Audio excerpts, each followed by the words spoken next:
Ayan, isang mapagpalang araw na naman po sa atin mga kaibigan. So ngayon po ay naghahanda po tayo ng ating patuka sa ating mga alaga. Ayan, kangkong po yung ating ibibigay sa kanila dyan.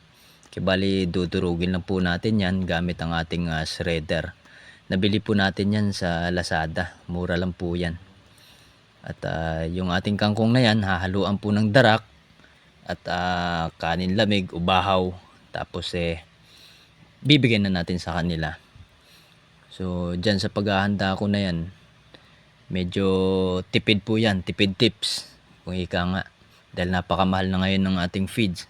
So kailangan natin ng alternatibong patuka para medyo makatipid tayo dahil yung ating alaga kukunti lang naman sila, hindi naman maramihan.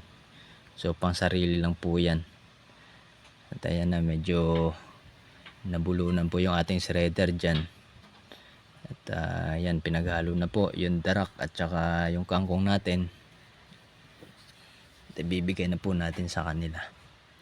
Mapapansin nyo rito, ang lakas po kumain ng ating mga Peruvian dyan, yung pabo. Tsaka yung Muscovy duck natin.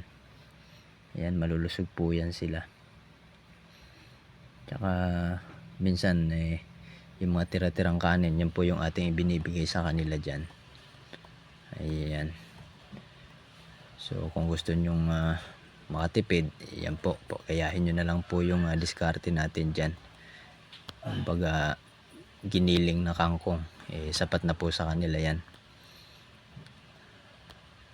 So maraming salamat po uli sa inyong panunood at palike na lang po ng video.